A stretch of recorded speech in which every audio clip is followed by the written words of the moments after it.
What is life like behind bars? Most people will never know what it feels like to be inside a real prison. Today, you will. We got in without anybody seeing us, but now we have to keep a low profile. We should stick together. Usually you try to break out of a place like this, not find a way in. But this massive complex in the heart of an ancient Italian city has been abandoned for nearly 20 years and is about to disappear. Pretty high fences. There are even spikes on the walls and another fence. So this right here is the hospital ward. What we found inside surprised us.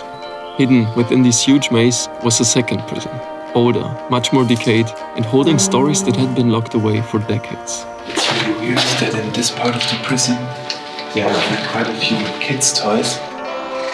One of the prisoners was crossing off the days till his visitation ban got lifted. Here's another one which says 16th of April 2003, Fine Libertà, which probably means freedom. Before everything changes, we went inside to explore what was left. This is what remains.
Welcome back to Abandoned Italy.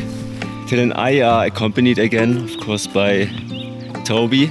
And by the way, 5 years ago, this is also this area where we met Toby for the first time and did our very first Italy trip. In the last weeks, we did a lot of research to find some new interesting locations here in Italy. Like a lot of Italian churches, one prison at least, some industrial places like power plants. There will be like a lot of different stuff. Yeah, so let's see what's working out. Right now it's 6 a.m. Till is still sleeping.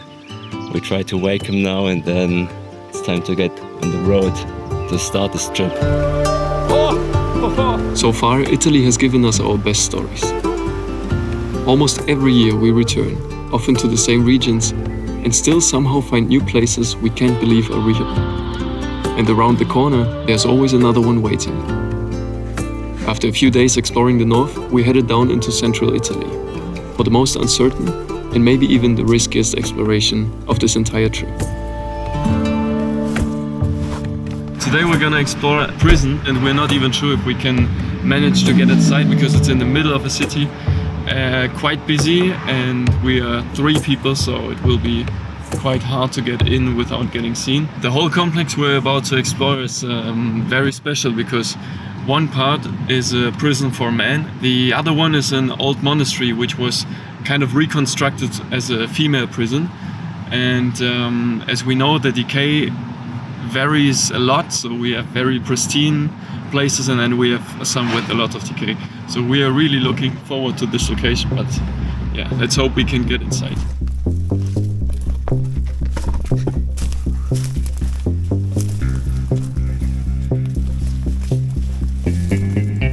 From the outside, all you can see are walls, several meters high. We searched for quite a while until we finally found a way to slip inside this huge complex, which we won't show to protect the site from intruders who might damage it. But getting in was only the first challenge. Once we pushed through dense undergrowth, we realized that this was a maze.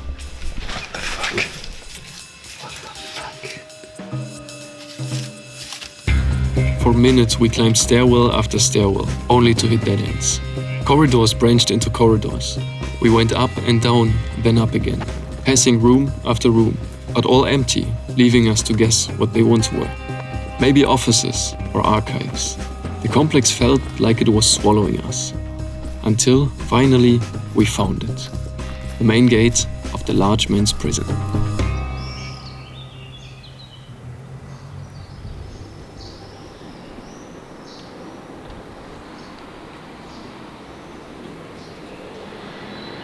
So this right here should be the main entrance. I think they even drove the people inside here. And right here is the place where the guard was sitting, who was also controlling the doors to open them. Like this big electric door here, for example.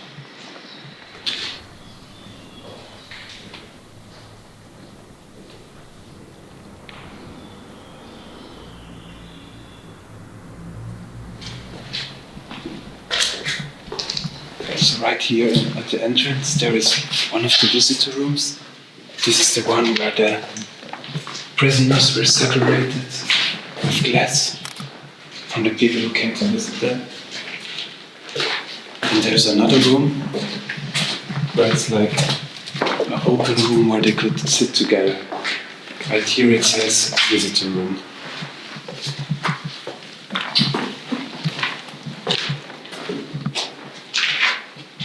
So in here, back then, there were tables and chairs.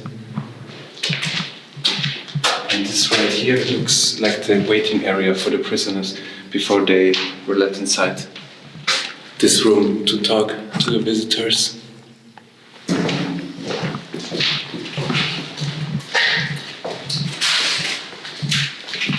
Check this out.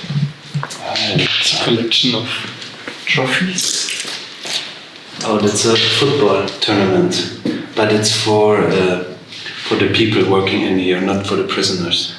Okay, because they all look very fancy, like very well made. It's right here it says Comando Presidio Militare, which is like the military police which was taking care of this place. Same thing right here. Quite well made. Yeah, it's not plastic like nowadays. This one is like 5 kilos. So apparently there are still the meal plans for all the weekdays.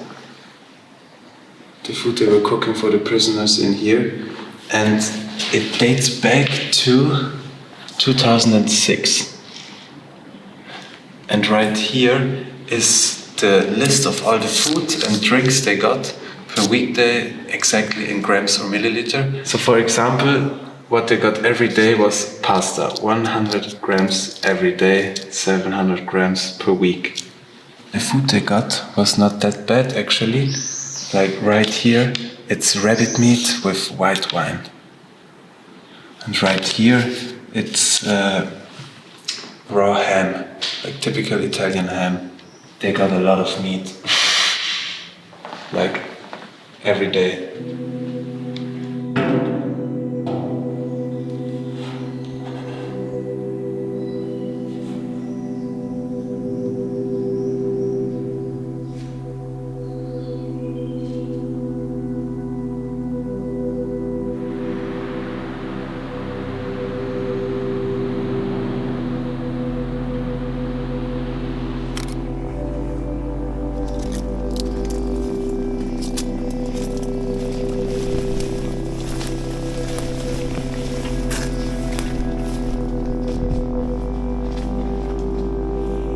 Shit. So were you by Walking Dead oder was?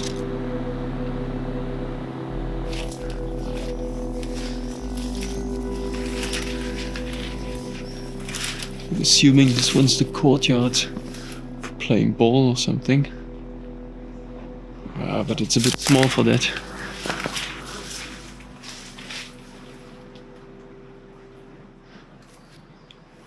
Pretty high fences. There are even spikes on the walls and another fence blocking the sky.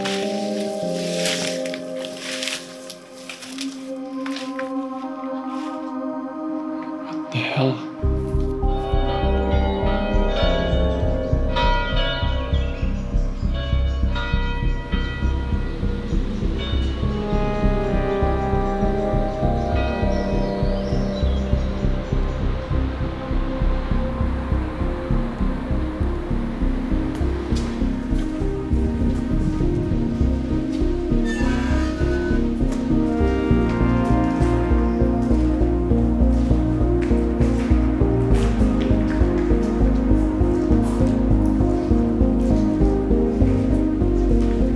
This is deep inside the men's prison, built in the 1860s on top of the remains of a 16th century fortress. Over the decades, it was renovated, expanded, and modernized, but its core idea always remained the same. The entire structure follows a panoptic design, a layout meant to see everything. With cells for around 350 inmates, this place was engineered to control every second of their lives. And even now, 20 years after its abandonment in 2006, you can still feel that system of power.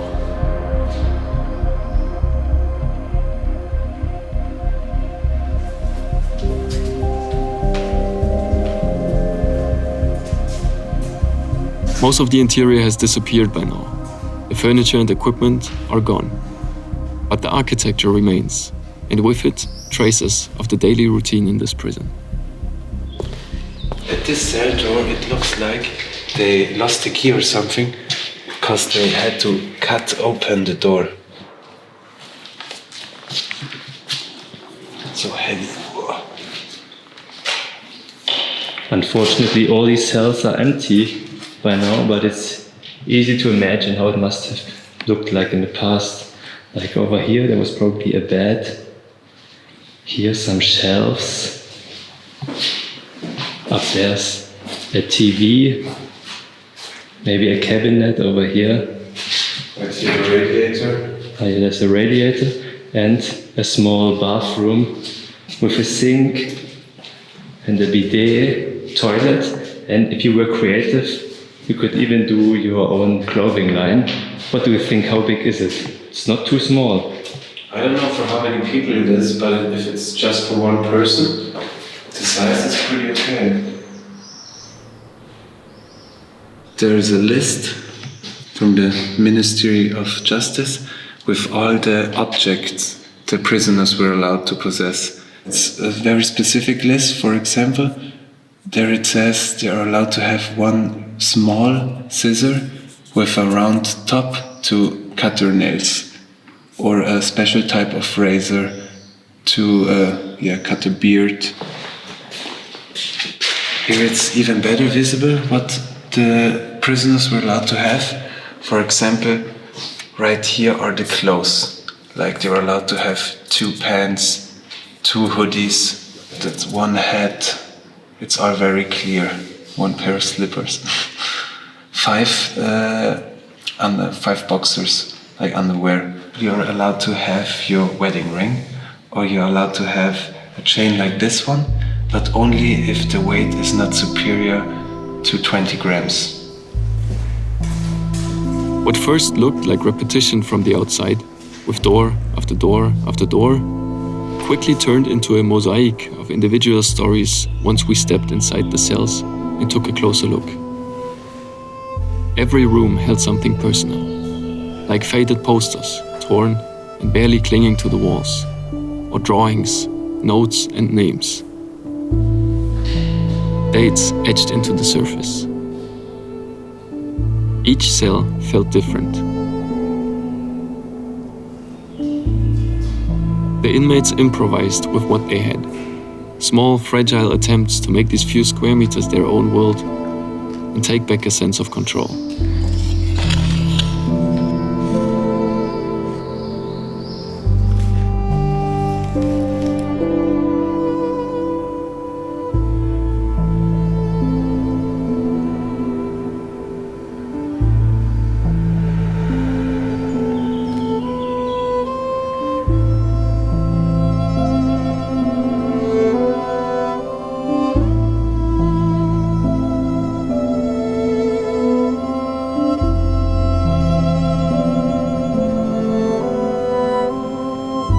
Right here, one of the prisoners was crossing off the days till his visitation ban got lifted. Here's another one which says Romania to Bucharest, and then 16th of April 2003, Fina Liberta, which probably means freedom.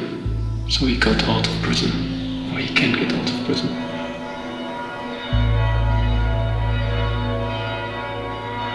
So right here is still the name tag on the cell door. And apparently it was for, I see 3 names, so at least 3 people. So must be a bigger cell here. Yeah. We are in a different part now of the prison. Yeah, it's definitely way bigger than the other one. We found another note from the prison administration, and this one is talking about that everything inside the cell is... Stopp, mein Objektiv hat gequietscht. So we found another note of the prison administration, and this one is about that everything inside the cell is not the property of the cellmates. So if they make any damage, they have to pay for it. And they also say that there is a rule that you're not allowed to write on the walls or to put posters on the walls. But we saw many posters today, or at least the remainings of it, so they didn't seem to have been reinforcing it, I guess.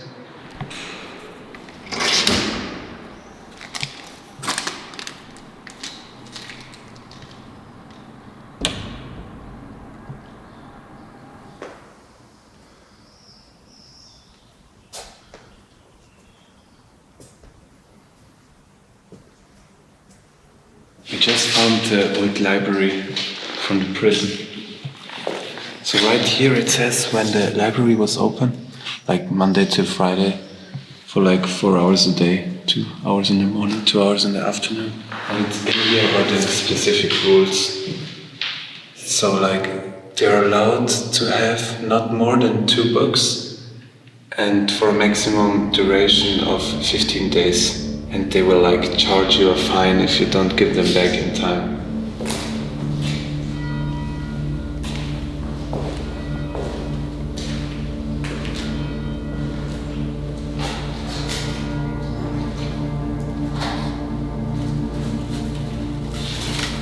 Any idea what's with the ceiling here?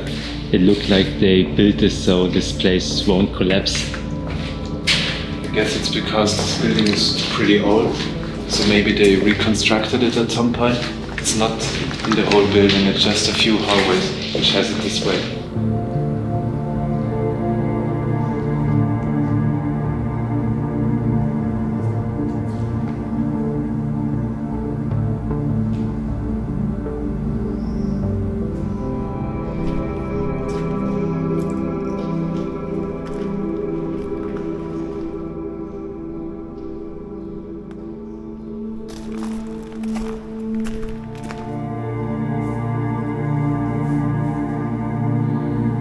So this right here is the hospital ward. We have rooms here like this one, the pharmacy. There's not much left, but it's written on the door. Some old register from 99. It's like the diagnosis from the doctors. So this seems to be the radiology. Pretty easy to tell.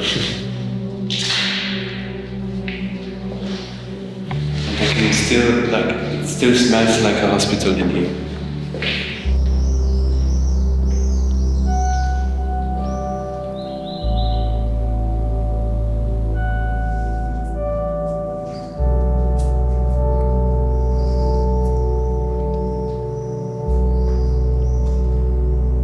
While the interior felt eerily empty, with corridors echoing our footsteps, nature had swallowed the outer grounds.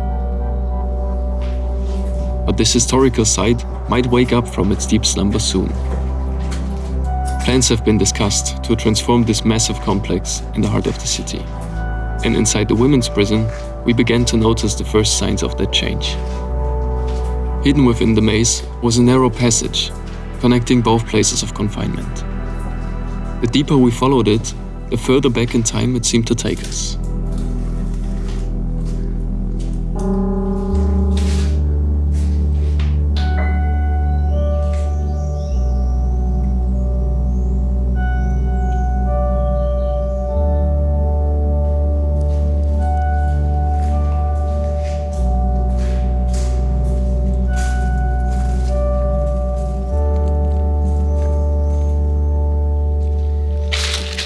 Somebody seems to do some yard work here. It looks pretty fresh.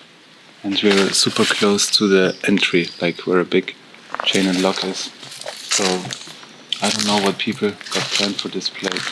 But I can't imagine that they want to reuse it or something. It's in a really bad condition, not like the other one.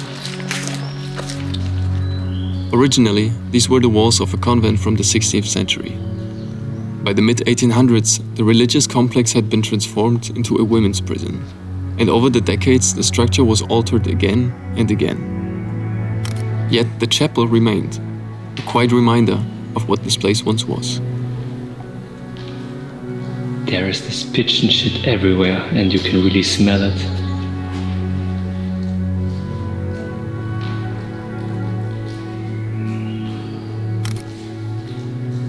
It's not much left, but this one probably was the gym room. It's a bit ironic to see freedom, an island with the beautiful sky, while being in prison. Multiple inner courtyards open up between the buildings, but the constant renovations have also left the structure feeling like a labyrinth. I just lost Marco and Toby, so I have to look for them because this place is a bit risky. I mean, we got in without anybody seeing us, but now we have to keep a low profile and we should stick together. But the problem is so many nice motives and shots to be made that we are kind of stopping all the time and then we lose each other. And it always takes 10 minutes or so to find each other again. Problem is, sun is setting in about 40 minutes and we just entered the second part of the prison where the decay is much nicer actually. I already like the other one, but this one is on another level. It's a bit of a shame that we didn't manage to enter earlier, so now we have to hurry up. We can't really enjoy this place to its fullest, but it's incredible.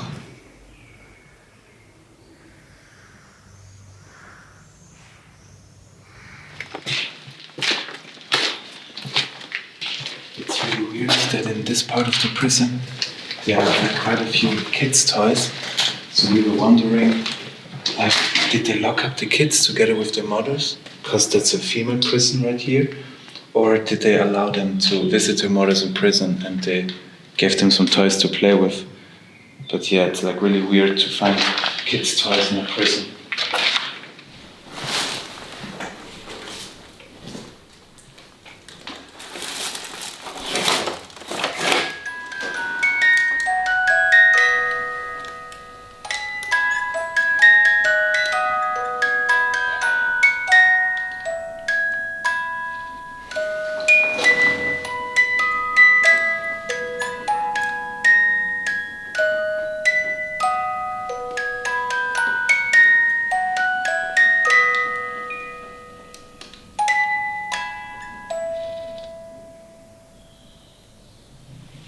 So in this cell there is even a small kitchen and everything in here is out of plastic. And there is even like a small baby bathtub in here.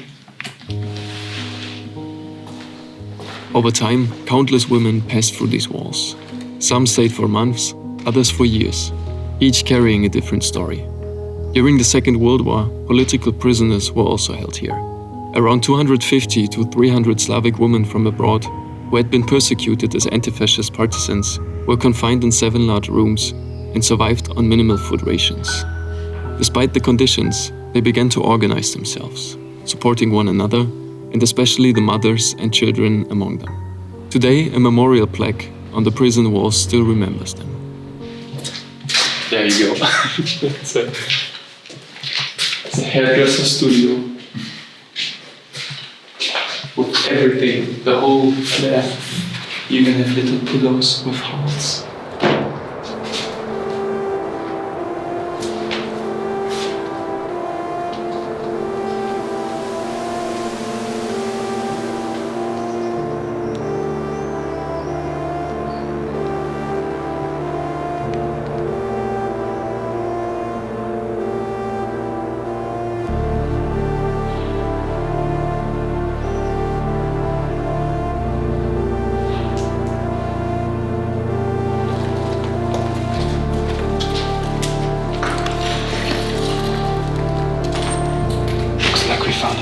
to the ward.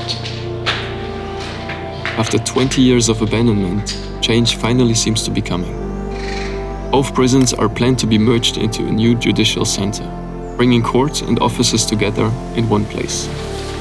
The women's prison is set to host the public prosecution department. The men's prison, however, appears to be the greater challenge. Its size, heritage protection, costs and other issues are making the transformation slower and significantly more expensive. And yet, only weeks after this video goes online, the first construction work is expected to begin. This place is about to change again, as it has so many times before. But when we arrived, it existed in a rare moment. Not in use, but not forgotten either, just waiting. Before the noise returns, we wanted to document the silence.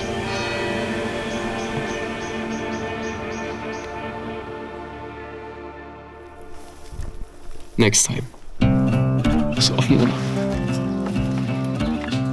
In an earthquake zone, we entered a villa that looked as if it had been abandoned overnight. That's impressive. Be careful in the upper floors. It's crumbling. Yeah, TK is looking very advanced here. We discovered multiple living units, once home to families, with their personal belongings still in place. And the structure so unstable that every step felt like it could be the wrong one. This guy apparently was a baron. But I mean, this would make sense, right? It's a palace. Follow us inside in the upcoming episode of Abandoned Italy.